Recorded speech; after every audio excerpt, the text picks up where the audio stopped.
Today we are going to take a electrochemical series जिसको हम EMF series भी बात करते हैं। देखिए कुछ लिस्ट हम ऑलरेडी बात कर चुके हैं, बट फिर भी अब हम फंडे बात कर रहे हैं। लेकर 12 सरदार का नाम, मांगे आलू मैंने जरा करारे, है ना। आप क्या बोलो, लेकर 12 सरदार का नाम, मांगे आलू मैंने जरा करारे, ठीक है। फैंकी सीढ़ी कोई, नीचे सुना प्रभु देवा है। ये सुना को हिंदी में लिख दो, सुना प्रभु देवा है, ठीक है। लेकर 12 सरदार का नाम, मांगे आलू मैंने जरा करारे, फैंकी सीढ़ी कोई, नीचे सुना प्रभु देवा है, ठीक है। अब आप देखिए, these elements can react with the cold water, this can react with the warm water, this can react with the steam, and ये reactions किसी भी, ना तो स्टीम से, ना वार्म वाटर या कोल्ड वाटर, किसी से भी नहीं करेंगे। तो हम आपको ये क्लियर हो गया, can react with the cold water, this line warm and steam. और ये देखो, मैं मेटल की बात करूं, copper, silver, mercury, platinum, gold, they are unable to react with any cold water या हॉट वाटर। बट ऑब्वियस है, हम जानते हैं कि सिल्वर, गोल्ड और प्लैटिनम के ऑर्नामेंट्स तो हम यूज करते ही हैं। अब वो एसिड में भी जाते होंगे, वाटर में भी जाते हैं, मॉइस्चर में भी जाते हैं, एयर में भी जाते हैं, तो it is unable to get oxidised. It is clear to all of you. तो अब आप देखिए, लेकर 12 सरदार का नाम, मांगे आलू मैंने जरा करारे, फैंकी सीढ़ी कोई, नीचे सुना प्रभु देवा है, ठीक है। कौन आया आगे या आई आगे, जो भी लिख सकते हैं। कौन आया आगे होंगे, कौन आया आगे होंगे, ब्रिजेश पटेल और कलावती सोना लाई फ्री में, ठीक है। हो सकता है आजकल वैसे भी गोल्ड काफी महंगा हो रहा है, ठीक है, तो उस वजह से मान लीजिए हो सकता है कहीं ऐसे सर लगी हुई या फ्री में लेके आए, ठीक है। तो ये आपके पास क्या है, इलेक्ट्रोकेमिकल सीरीज है। तो ध्यान दीजिएगा, इसमें जो टॉप में जो एलिमेंट्स है, ठीक है, इसका ऑक्सीडेशन पोटेंशियल क्या है, इसका ऑक्सीडेशन पोटेंशियल ये हाईएस्ट है। क्या है, ये हाईएस्ट है। तो फ्लोरीन का रिडक्शन पोटेंशियल वो क्या होगा, हाई। तो this can act as the strongest oxidising agent, तो this can act as the strongest reducing agent. Is it clear to all of you? Lithium can act as the strongest oxidizing agent and fluorine can act as a strongest reducing agent। तो अब आप देखिए, यहाँ पर यदि हम electrochemical series की बात करें तो हमारे पास क्या आया है केस, देखिए यहाँ पर हम बात कर सकते हैं लिथियम की बात करें तो लिथियम के क्या है, मैक्सिमम ऑक्सीडेशन पोटेंशियल। जब इसका मैक्सिमम ऑक्सीडेशन पोटेंशियल है तो आप बोलोगे स्ट्रॉन्गेस्ट रिड्यूसिंग एजेंट बोलोगे, ठीक है। स्ट्रॉन्गेस्ट रिड्यूसिंग एजेंट बोलोगे या सबसे ज्यादा मैक्सिमम रिड्यूसिंग पावर आया, क्योंकि देखो पावर तो आप दूसरों पे यूज करते हैं, पावर अपने पे थोड़ी यूज करते हैं, पावर अपने पे थोड़ी यूज करते हैं। Reducing power to reduce other, ठीक है। यदि मैं फ्लोरीन, क्योंकि अब हम यदि मैं मेटल की बात करूं तो सबसे नीचे आता है गोल्ड, बट यदि मैं जनरली एलिमेंट की बात करूं तो फ्लोरीन, तो फ्लोरीन है मैक्सिमम रिडक्शन पोटेंशियल। और हम ऑलरेडी लास्ट लेक्चर में डिस्कस कर चुके हैं by using the standard hydrogen potential we are able to calculate the oxidation or reduction potential of various element। is it clear? हम ये चीज ऑलरेडी पढ़ चुके हैं, ठीक है। अब आप देखिए यहाँ पर it can act as the strongest oxidizing agent, ठीक है, strongest oxidizing agent और can have a maximum oxidizing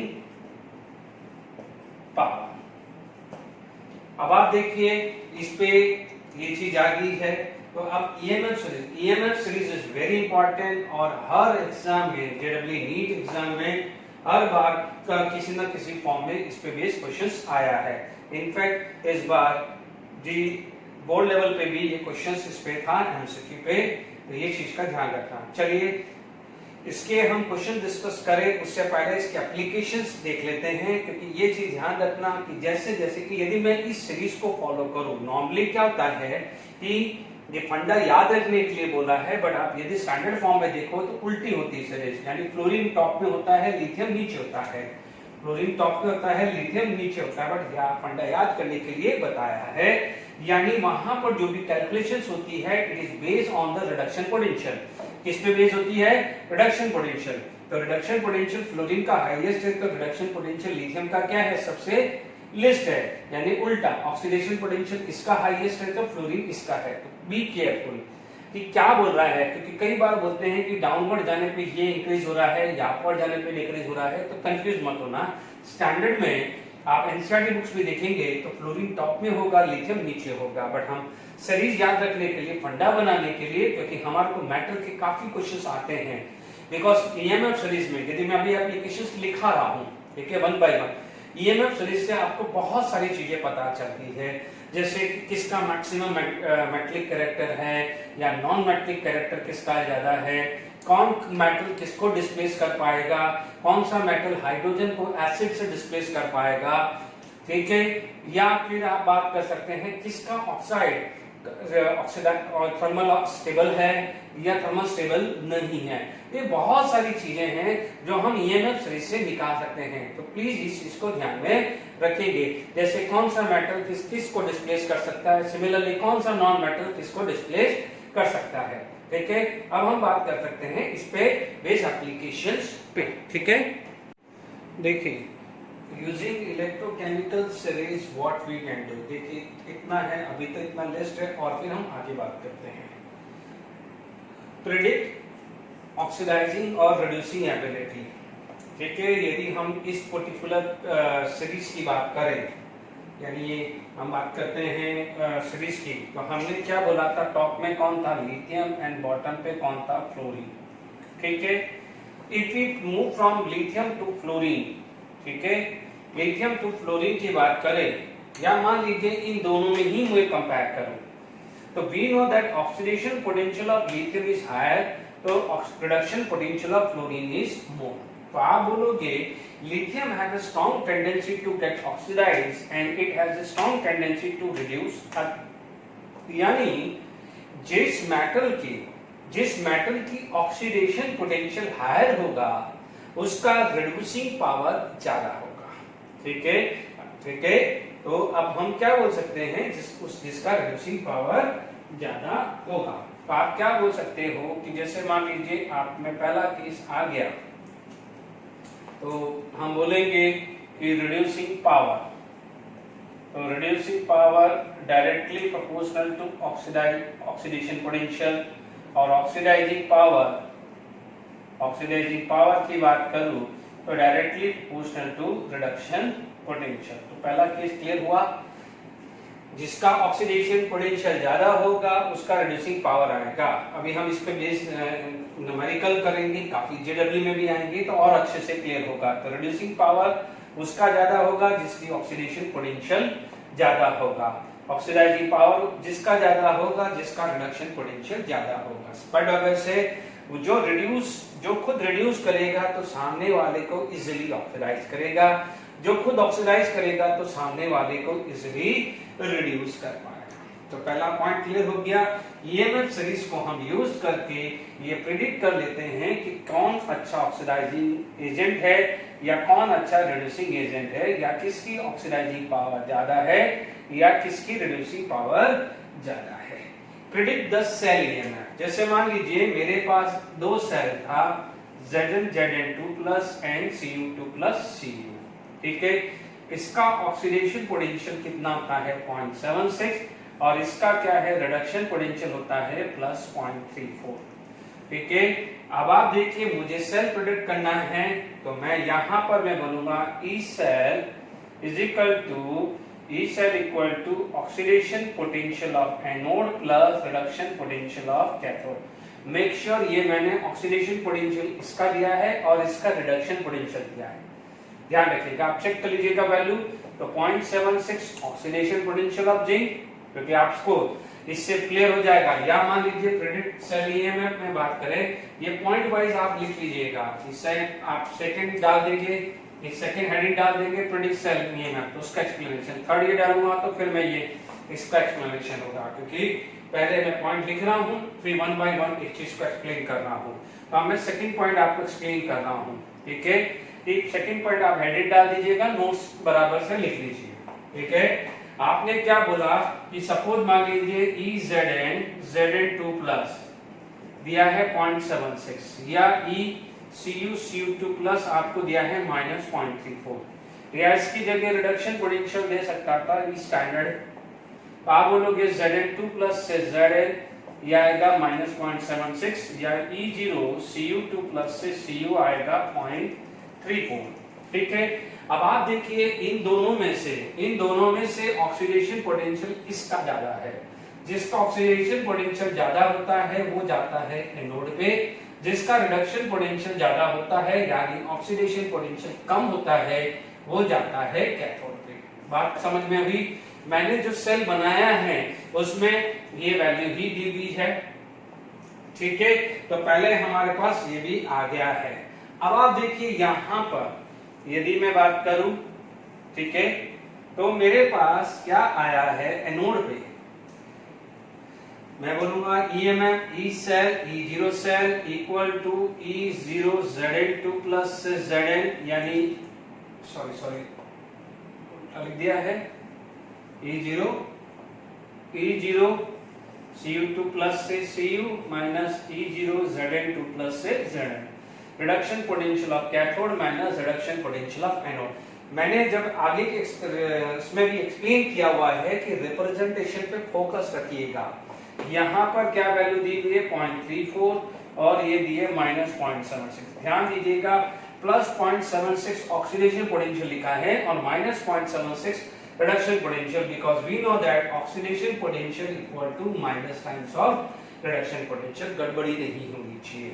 minus minus plus यानी 1.1 वोल्ट, यानी suppose if there is a cell in which Zn and Cu2+ is going to be, तो आपके पास Zn Zn2+ anode पे होगा तो Cu2+ किस पे होगा कैथोड पे। तो हमारा दूसरा एप्लीकेशन होता है by knowing the oxidation potential और reduction potential of various electrode we are able to find out EMF of cell, ठीक है। अभी मैंने लास्ट लेक्चर में मैंने जेईई मेंस 2019 का क्वेश्चन डिस्कस किया था, उसमें पूछा गया था कि किसका मैक्सिमम ईएमएफ होगा, तो ये समझ में आ गया। तीसरा आता है कि predict the feasibility of reaction. Predict the feasibility of reaction. Suppose मैं यही क्वेश्चंस को लिख दूं और मैं यहां पर ये लिख दूं, है ना, मेरा ये रिप्रेजेंटेशन सेल रिप्रेजेंटेशन लिख दूं, ठीक है। मुझे ये पता है, ये थर्ड पॉइंट है, ये थर्ड ये प्रेडिक्ट आएगा। मान लीजिए यहां पर Cu2+ से Cu आपको दिया है 0.34, है ना, और Zn2+ से Zn आपको दिया है -0.76, ठीक है। आपके पास क्या होता है, what is the EMF E0 cell, आप बोलते हैं reduction potential of cathode minus reduction potential of anode, ठीक है। आईयूपीएसी कन्वेंशन के हिसाब से जो रिप्रेजेंटेशन लेफ्ट साइड में होगा वो एनोड होगा, ठीक है, क्योंकि तभी हमने सेल रिप्रेजेंटेशन होगा। हम हमारे हिसाब से कुछ नहीं सोच सकते हैं। जो लेफ्ट साइड पे होगा वो एनोड होगा और जो राइट साइड पे होगा वो क्या होगा कैथोड होगा, ये भी क्लियर हो गया। अब आप देखो ये पहुंचा है कैथोड पे और ये पहुंचा है एनोड पे, क्या ये राइट है या रॉन्ग है, वो भी तो चेक करना पड़ेगा। तो आप देखिए यहाँ पर ये आ गया है -0.76 और ये आ गया है 0.34। देख लीजिए cathode minus anode, this is the representation of reduction potential, this is the representation of reduction potential. तो यहाँ तक क्लियर हुआ कि नहीं हुआ? ठीक है, क्या वैल्यू आ रही है -1.1, क्या आ गई वैल्यू -1.1 आ गई। Is it clear to all of you? अब आप देखो, अब ये क्या होता है, हमने ऑलरेडी थर्मोडायनामिक में पढ़ा हुआ है फिजिबल। फिजिबल का मतलब होता है पॉसिबल, फिजिबल का मतलब होता है पॉसिबल रिएक्शन।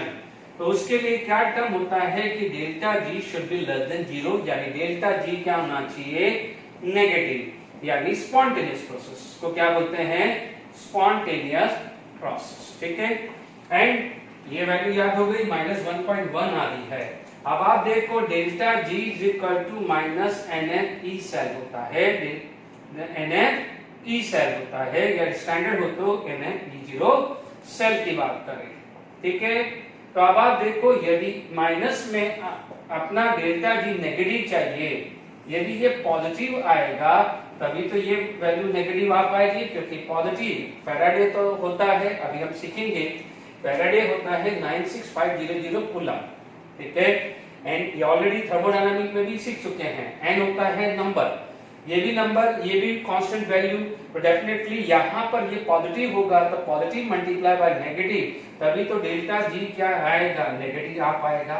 यदि कोई भी रिएक्शंस को पॉसिबल या फिजिबल रिएक्शन के लिए डेल्टा जी आपको नेगेटिव चाहिए, तो डेल्टा जी नेगेटिव कब होता है, जब ई सेल की वैल्यू क्या होगी, पॉजिटिव, यानी स्पॉन्टेनियस में आपका ई सेल या E0 cell should be greater than 0, but यहाँ पर क्या आया है, नेगेटिव, तो नेगेटिव आया है तो this reaction is not possible. Is it clear?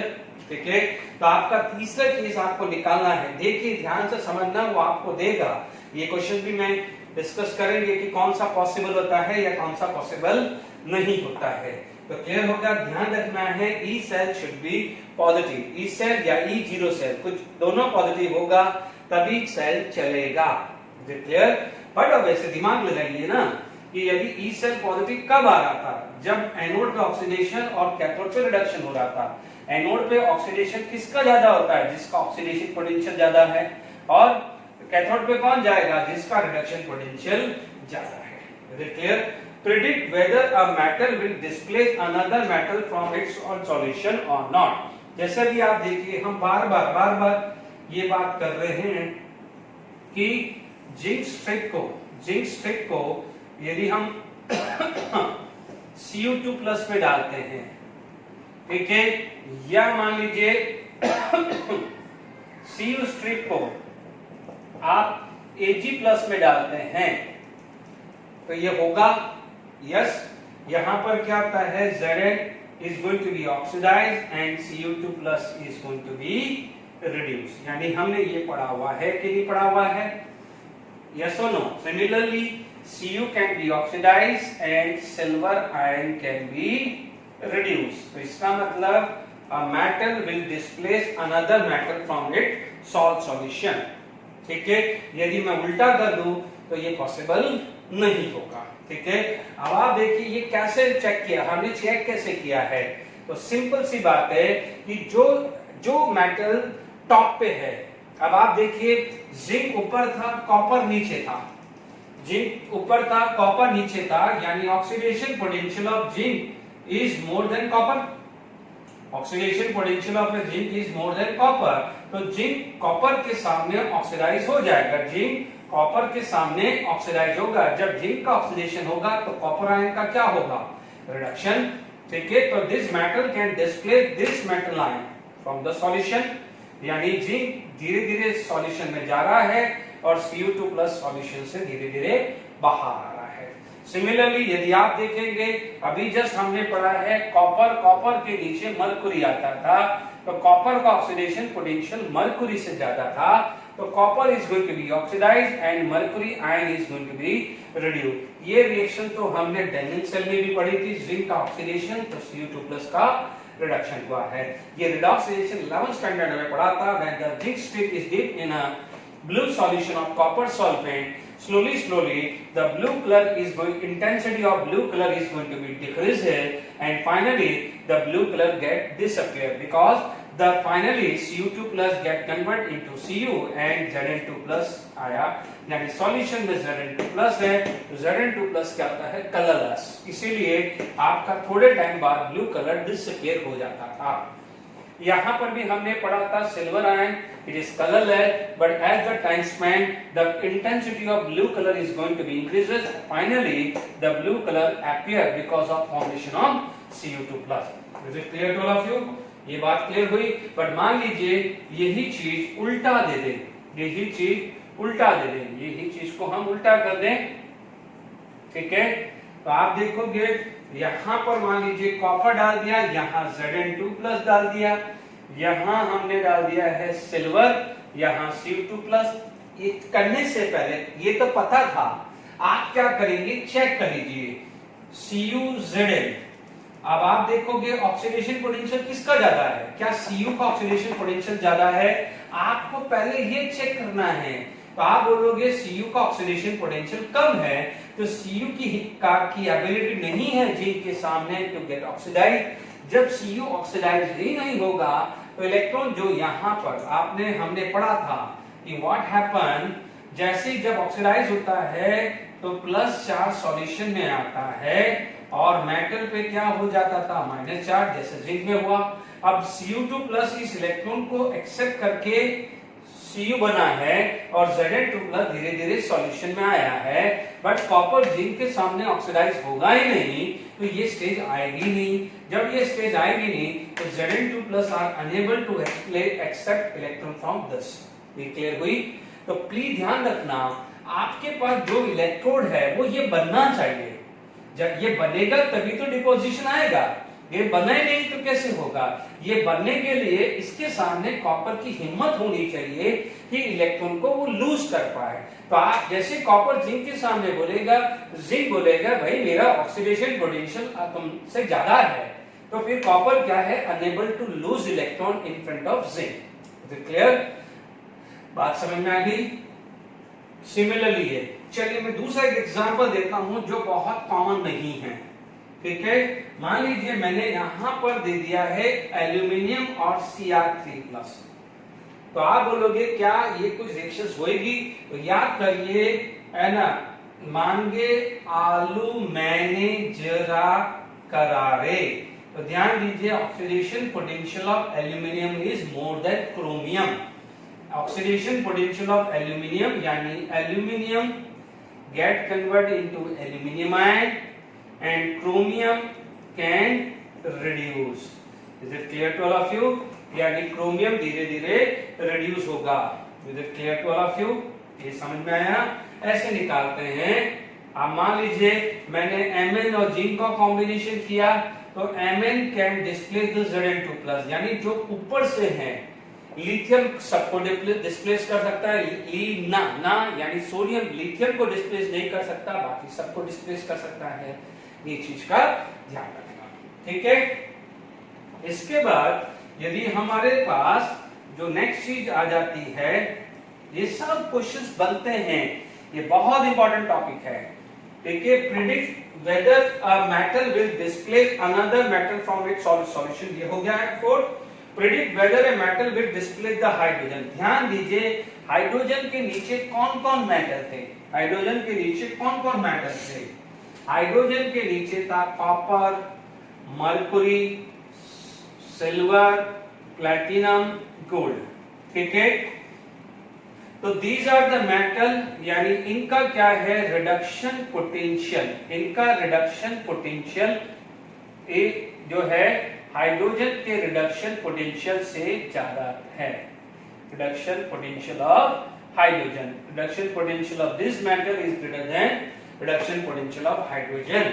यानी मान लीजिए Zn+ H2SO4 will give ZnSO4 plus H2, इसका मतलब Zn2H plus give Zn2 plus plus H plus लिख सकता हूं, यानी zinc is going to be oxidized and H plus is going to be reduced. H plus is going to be reduced. But यदि मैं इन दोनों में से कोई बात करूं, for example Cu plus H2SO4, तो there is no chemical reaction. क्यों? क्योंकि कॉपर का ऑक्सीडेशन पोटेंशियल हाइड्रोजन से कम है, ऑक्सीडेशन पोटेंशियल कम है। Is it clear to all of you? यदि मान लीजिए, ये समझ में आ गया कि नहीं आया, बट यदि हाइड्रोजन प्लस Cu2 प्लस होगा तो yes this reaction occur, hydrogen get oxidised but copper get reduce. तो ये समझ में आ गया है कि these elements are unable to displace the hydrogen from the acid, whereas other element जो इसके above है, all metal can displace the hydrogen from acid। ठीक है, मान लीजिए Zn plus HCl, ZnCl2 plus H2, ये सब पड़ा हुआ है हाइड्रोजन की प्रिपरेशन में। हाइड्रोजन की प्रिपरेशन में ये पड़ा हुआ है कि नहीं पड़ा हुआ है, तो ये भी क्लियर हो गया। Predicting whether a metal will displace the hydrogen from the dilute acid or not, ये बहुत इंपॉर्टेंट है। Thermal stability of metal oxide, thermal stability of metal oxide. हालांकि ये चीजें एस ब्लॉक में आपकी पड़ी हुई है, बट ध्यान दीजिएगा ये बहुत इंपॉर्टेंट है, और इस पे बेस्ड मोल कंसेप्ट पे क्वेश्चंस बना हुआ है जेडब्ल्यू एडवांस में। देखिए, यदि मान लीजिए कॉपर, कॉपर के नीचे क्या था,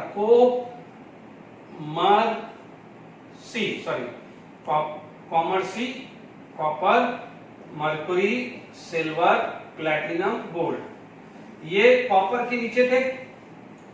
ये क्या थे? कॉपर के नीचे थे। ठीक है, कॉपर के नीचे थे। अब आप देखिए, ये इनका जो ऑक्सीडाइज है, जैसे मोस्टली तो इनके ये कंपाउंड होते हैं Ag2O, ठीक है, HgO, तो this can convert into this form, यानी इनके जो मेटल ऑक्साइड है वो रिड्यूस हो जाते हैं। ठीक है, हम लोग क्या पढ़ते थे, जैसे हम बोलते थे calcium carbonate give this much, यानी किसी का भी बात करें तो it is going to be form this form. ठीक है, मान लीजिए यहां पर सिल्वर कार्बोनेट है, ठीक है, हम सोचते हैं कि ये ऐसा बनना चाहिए, ठीक है, but finally this Ag2O gate convert into Ag plus O2, क्या हो जाएगा? Ag प्लस O2, यानी कॉपर के नीचे जितने भी मेटल के ऑक्सीडाइज होगा, at the end it is going to be form metal. Is it clear? तो यानी मोल कंसेप्ट का क्वेश्चन इस पे बन सकता है। Is it clear to all of you? तो यहाँ पर ये हमने 6 पॉइंट डिस्कस किए हैं।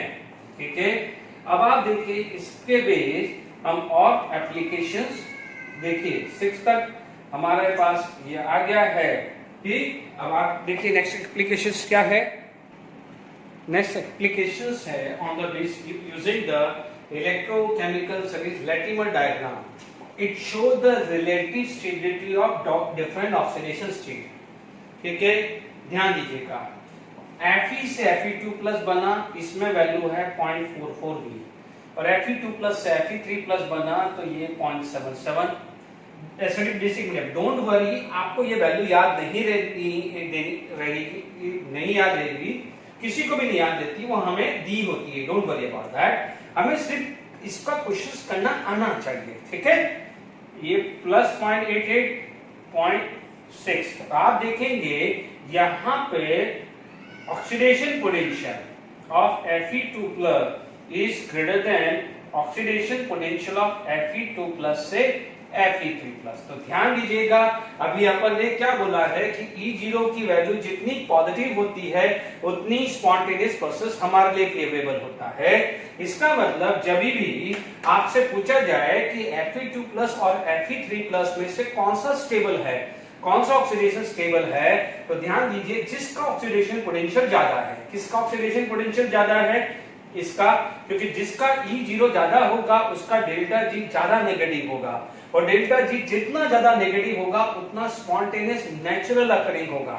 ये ध्यान रखना, यानी ई सेल की वैल्यू ज्यादा होगी तो डेल्टा G नेगेटिव मोर, और जितना नेगेटिव मोर होगा उतना स्पॉन्टेनियस ज्यादा होगा। तो ध्यान दीजिए Fe2+ is more stable then Fe3+। अब नेक्स्ट चीज आ जाती है, चलो ठीक है कि ये वैल्यू ज्यादा है तो आप बोलोगे this is more stable, but मान लीजिए किसी केस में ये वैल्यू ज्यादा हो गई, तब क्या होगा? ध्यान दीजिए, वो भी मैं डेटा लेके ही आपको एक्सप्लेन करता हूं। तो ये ध्यान रखना है, अभी हमने क्या करा कि ये वैल्यू ज्यादा थी, यानी लेफ्ट साइड वैल्यू ज्यादा थी, तो आपने बोल दिया ये ऑक्सीडेशन स्टेट स्टेबल है एग्जिस्ट। बट मान लीजिए नेक्स्ट क्वेश्चन इमीडिएटली आ जाएगा कि सर राइट साइड की वैल्यू ज्यादा है, तो क्या होगा? यदि राइट साइड की वैल्यू ज्यादा होती है तो it is going to be a disproportion reaction. Very important questions बने हुए हैं इस पे, ठीक है। और जैसे होगा तो वो यहां पर वैल्यू ज्यादा होती है तो it is going to be a disproportion reaction. तो मैं वैल्यू लेके अपन बात करते हैं, ठीक है। चलिए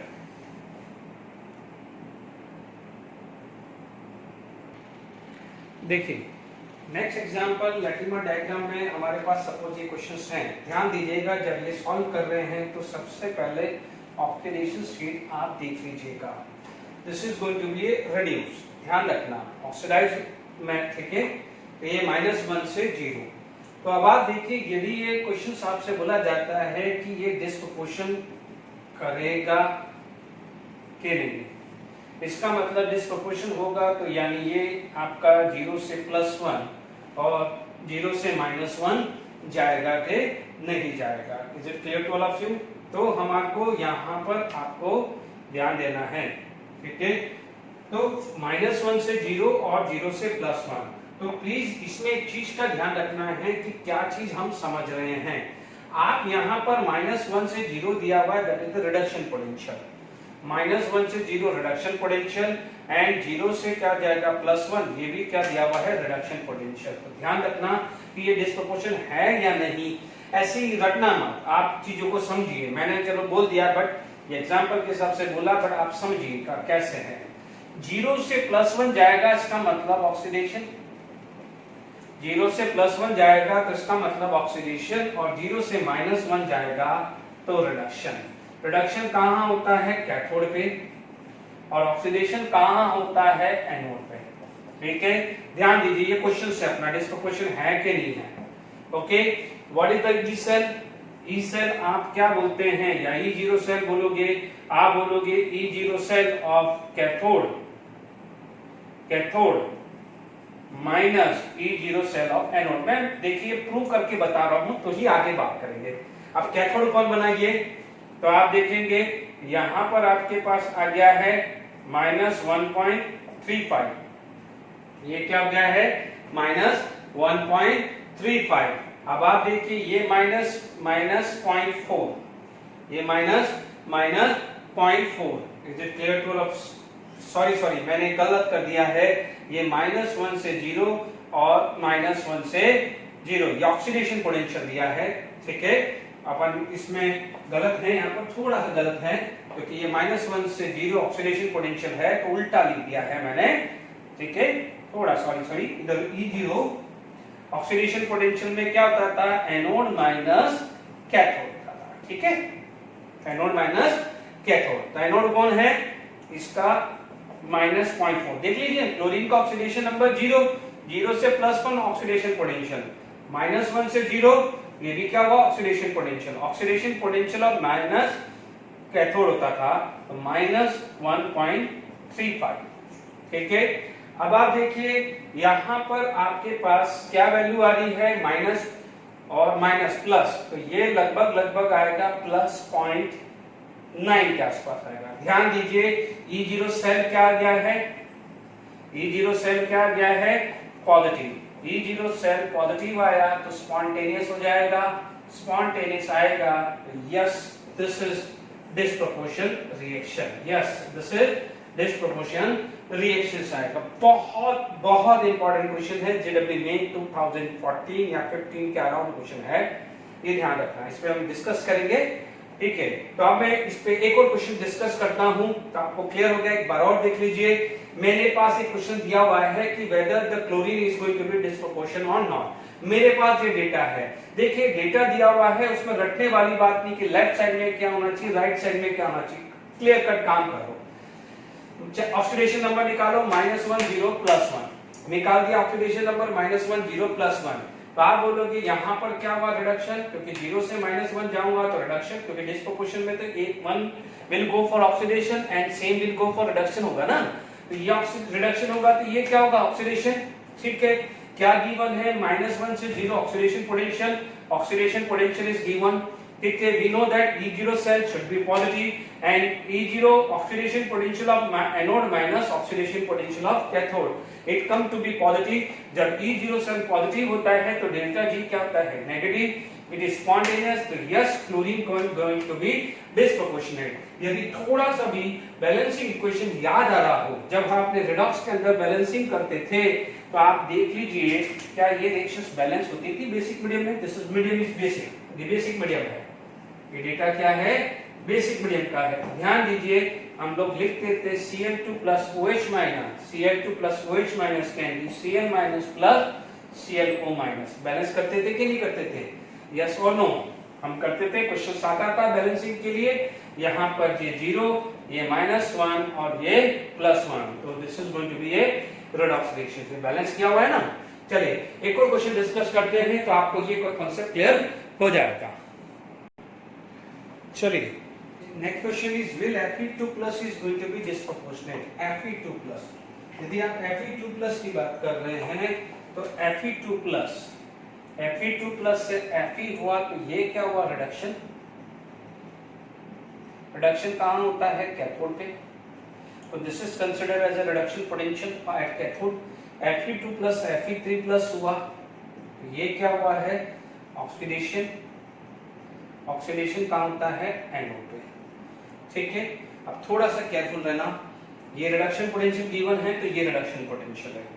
ई सेल क्या होता है, E0 सेल, रिडक्शन पोटेंशियल कहां होता है, इससे पहले वाले एग्जांपल में मैंने ऑक्सीडेशन पोटेंशियल दिया हुआ था। ध्यान दीजिए रिप्रेजेंटेशन, यहाँ रिप्रेजेंटेशन नहीं है बट एरो पे दिया हुआ है Fe3+ से Fe2+ दिस, Fe2+ से Fe दिस, यानी ये रिडक्शन पोटेंशियल है। तो Fe3+ से Fe2+ ये दिया हुआ है, तो E0 Fe2+ से Fe ये दिया है। तो अब आप देखो रिडक्शन पोटेंशियल में क्या होता था, E0 cathode minus E0 anode होता था। इससे पहले वाले एग्जांपल में क्या था, दोनों ऑक्सीडेशन था, इसलिए एनोड माइनस कैथोड आया। कंफ्यूज मत होइएगा, इसलिए मैं बार बार रिपीट कर रहा हूं।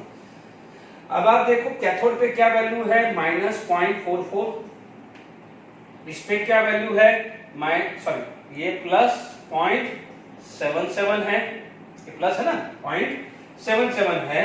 तो अब आप देखिए रिजल्टेंट क्या आएगा, कुछ नेगेटिव वैल्यू आ रहा है, ये 11, ठीक है, और 7 और 4 11 और 12, तो ये समहाउ 1.21 नेगेटिव आएगा।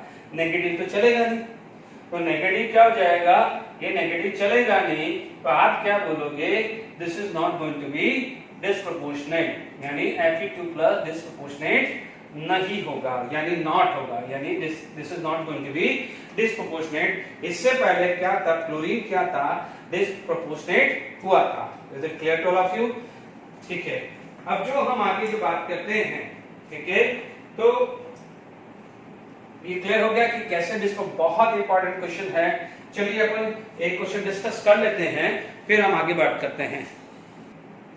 चलिए यहाँ पर एक नेक्स्ट क्वेश्चन हमारे पास आ जाता है, given below are the half cell हमें दिया हुआ है और हमें ये पूछा गया है कि whether this reactions is occur और नॉट। यानी आप देखिए Mn2+ से Mn, Mn2+ से Mn और Mn2+ से Mn, डेफिनेटली Mn2+ से Mn और Mn3+ से Mn, whether it is going to be disproportion और नॉट।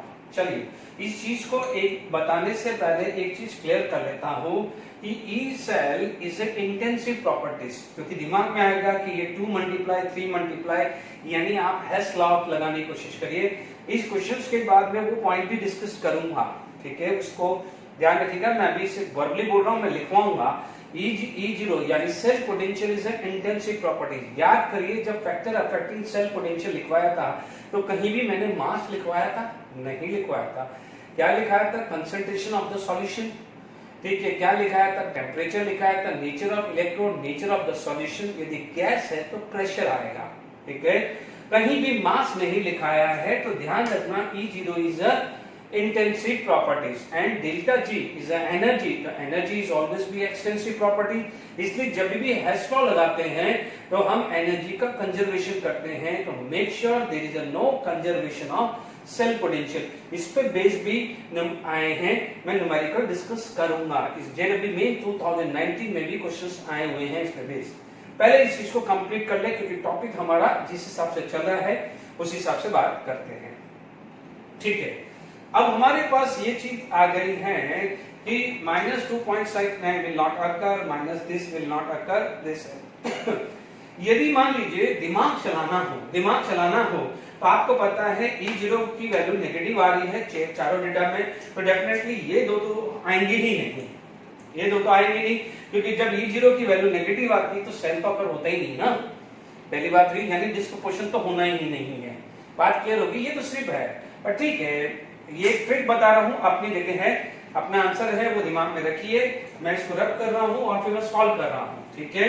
अब देखिए डिस्प्रोपोर्शन की बात करें तो ध्यान दीजिएगा, इसलिए ध्यान रखना इट इज इंटेंसिव प्रॉपर्टीज, तो 2 टाइम 3 टाइम मत दिमाग में लगाना। जो E0 है भले Mn3 plus into Mn2 plus, जो E0 है आप इसको 2 मल्टीप्लाई 3 मल्टीप्लाई 4 मल्टीप्लाई 5 मल्टीप्लाई कर दीजिए, कुछ नहीं होने वाला, because it does not depend upon the mass और मोल, कुछ भी डिपेंड नहीं करता है, it is an intensive properties. तो ये गलती बिल्कुल नहीं होनी चाहिए, इज इट क्लियर? अब आप देखो यहाँ पर आपका क्या हुआ, Mn2 प्लस से Mn जाना है, Mn2 प्लस Mn जाना है तो -1.81 है, और आपको Mn3 प्लस से Mn दिया हुआ है, Mn3 प्लस से Mn वो दिया है 1.51, ठीक है। अब आप देखो Mn2 प्लस से Mn यानी इसका क्या हुआ, रिडक्शन, ये क्या हुआ रिडक्शन, तो ये क्या बना आपका कैथोड। रिडक्शन कहां होता है, कैथोड पे। Mn2 प्लस से Mn3 प्लस बना, Mn2 प्लस से क्या बना, Mn3 प्लस, इसको क्या बोलते हैं, ऑक्सीडेशन, उसको क्या बोलते हैं, oxidation, and oxidation occur at anode, is it clear? But आपको जो गिवन वैल्यू है 3 प्लस से 2 प्लस यानी रिडक्शन पोटेंशियल, 2 प्लस से Mn reduction potential is given, तो व्हाट इज द फॉर्मूला, आपको पता है कि आप बोलते हो E0 cell equal to reduction potential of cathode minus reduction potential of anode. Please थोड़ा सा स्पेस का मैनेजमेंट करिएगा। अब आप देखो कैथोड कौन है, ये तो कैथोड पे वैल्यू क्या है, -1.81, एनोड कौन है, ये यहाँ पर क्या जाएगा, -1.51 है, तो ध्यान दीजिए यहाँ पर ये आ रहा है 2 आ रहा है, ठीक है, यहाँ पर 8 और 5 कर ली है, दिस वैल्यू इज दिस 1.8 है ना, क्योंकि 2.69 नहीं आ रहा था ना अपना, ठीक है, वापस से वो ही करते हैं, कोई फर्क नहीं आया। E0 cell equal to E0 जो भी था आपका कैथोड माइनस E0 एनोड, ठीक है, its value come to be, anode cathode पे क्या है -1.18 और क्या है ये -1.51, तो ये कितना हुआ 9, ये 6 और ये कितना है माइनस, तो हमारा क्या हो जाएगा, ऑप्शन क्या हो जाएगा, ए आ जाएगा कि नहीं आएगा। हमने यहाँ पर 1.81 था इसलिए वो 3 के ऊपर वैल्यू जा रही थी, तो वही हमारा ऑप्शन नहीं था, इसलिए डेटा चेक किया गया है कि इट्स इज 1.18, तो प्लीज थोड़ा सा कंसीडर इट, ओके। तो ये क्लियर हुआ है कि आपका जेडब्ल्यू मेंस का क्वेश्चन कितना इंपॉर्टेंट है, ठीक है। अब आप देखिए यहाँ पर हमारे पास नेक्स्ट जो बात करते हैं कि ई सेल या जो भी हमारे पास है, इज इट इंटेंस,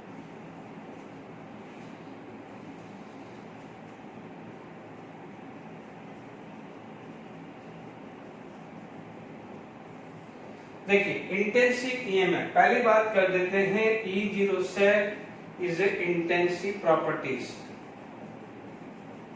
ठीक है, whereas delta G is equal to extrinsic properties,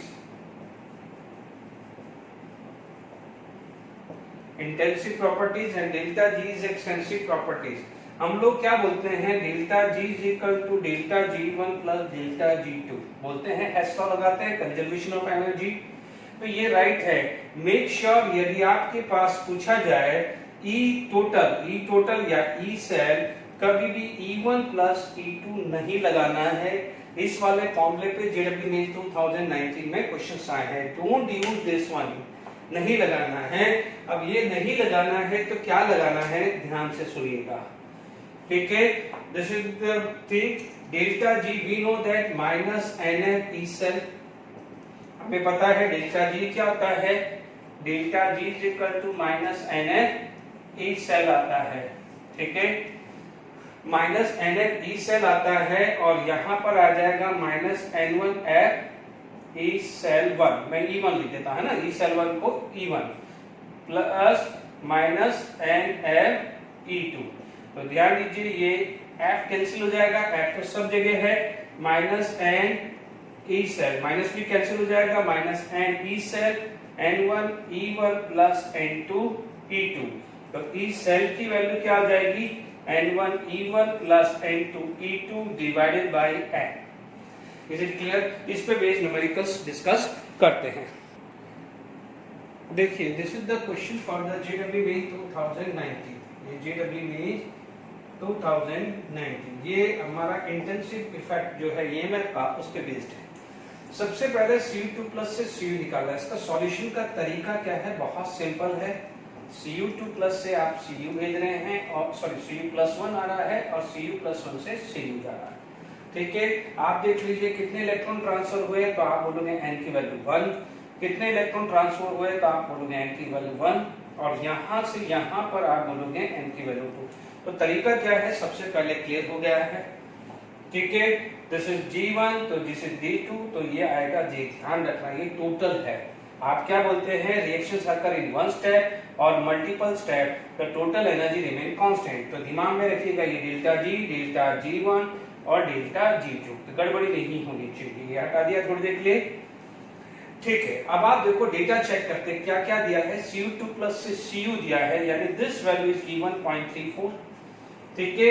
Cu plus 1 से Cu दिया है 0.522, पॉइंट दिया है 0.532, और ये आपको निकालना है। Is it clear? ये निकालना है। तो अब आप देखिए, मान लीजिए कभी भूल भी गए, तो आपको ये पता है delta G1 equal delta G equal to delta G1 plus G2, मान लीजिए फॉर्मूला नहीं भी याद है तो don't worry, you can apply conservation of energy, यानी हेल्स लॉ लगा सकते हैं, reaction occur in one step और reaction occur in multiple step, total energy remain constant. देखिए आपको जनरली ये तीन में से दो डेटा देगा, मान लीजिए ये दो दिया, ये निकलवा लिया, ये दो दिया तो ये निकलवा लिया, ये दो दिया तो ये निकलवा सकता है। तरीका क्या है, ध्यान से सुन लो। हम क्या बोलते हैं, ये टोटल है, तो क्या हुआ, NE equal to N1 E1 plus N2 E2 लगाया था, तो 2 into 0.34। ध्यान दीजिए delta G equal to G1 plus G2, delta G equal to delta G1 plus G2। तो यहाँ पर N1 की वैल्यू कितनी हुई, 1, एंड E निकालना है, यहाँ पर भी 1 into 0.522 निकालना है, ये वैल्यू रख रहा हूँ। तो यहाँ पर आ जाएगा 0.68 इक्वल टू E प्लस 0.522, है ना। तो E की वैल्यू आई 0.68 माइनस 0.522। अब आप देख लीजिए ये वैल्यू कितनी आ रही है, ये आया 8, ये आया 5 और ये वैल्यू आ गई है 0.158।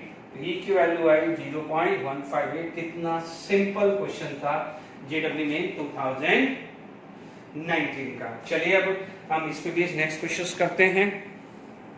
देखिए, calculate E0 cell in volt for the following Fe2 plus Ag plus to Fe3 plus, no doubt it is going to be oxidized and it is going to be reduced। यानी ये कहाँ होगा, anode पे होगा, तो ये कहाँ होगा, कैथोड पे, ठीक है।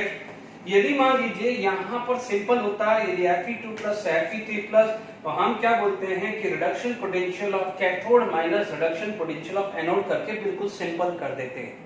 बट ध्यान से देखो ये क्वेश्चन कितना अच्छा है, सिंपल है बट बहुत अच्छा क्वेश्चन बना दिया है।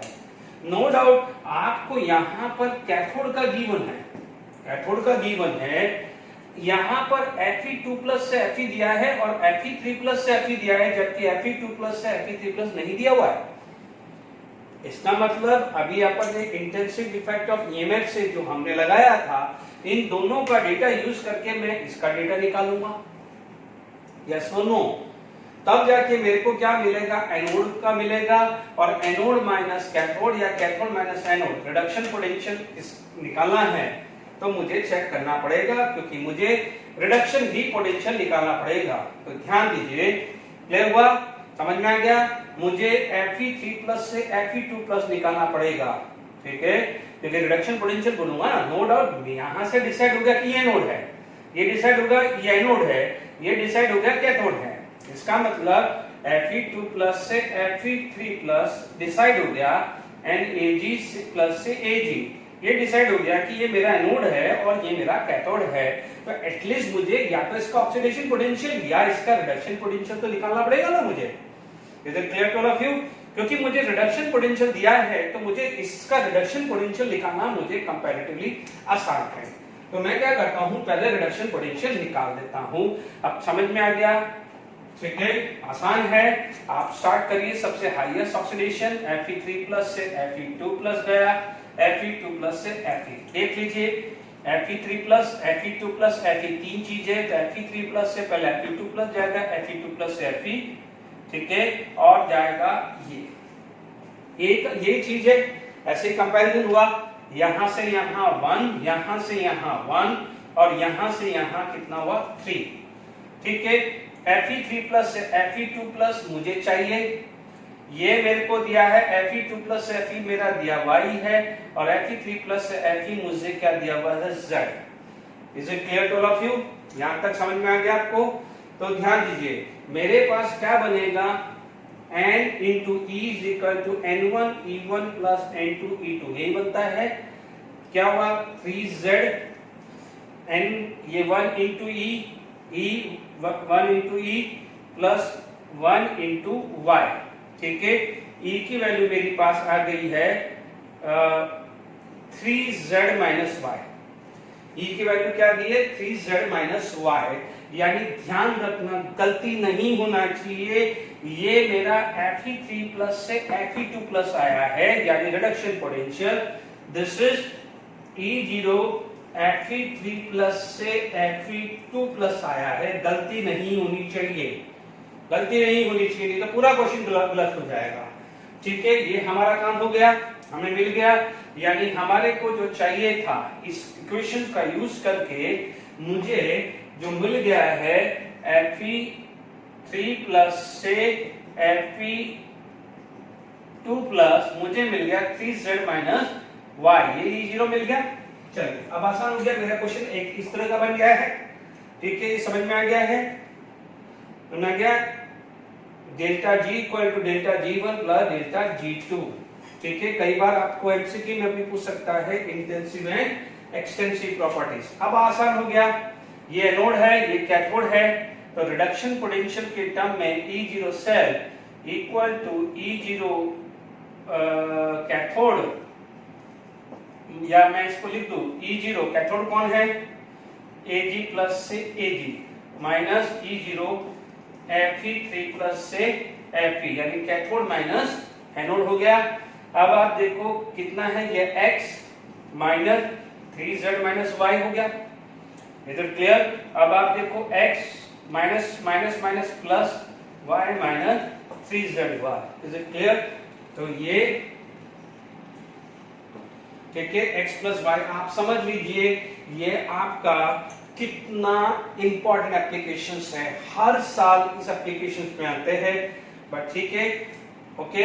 नेक्स्ट जो भी लेक्चर है, ठीक है, उसमें मैं कुछ डिस्कस करूंगा कि किसका रिड्यूसिंग पावर ज्यादा है, कौन सी रिएक्शन फिजिबल है, कौन सी रिएक्शन फिजिबल नहीं है, कौन किसको डिस्प्लेस कर सकता है, जो भी जेडब्ल्यू मेंस में क्वेश्चंस बने हुए हैं और डिस्कस करूंगा। तो मैं लेटेस्ट ही डिस्कस कर रहा हूँ, पुराने में तो आप जो वर्कशीट हम देंगे तो उसमें बहुत सारे क्वेश्चंस आपको दिख जाएंगे। वर्कशीट मैं दूंगा, उसमें प्रीवियस ईयर के 2018, 17, 16 में नीट में, जेडब्ल्यू मेंस, एडवांस में बहुत सारे क्वेश्चन डिस्कस होंगे।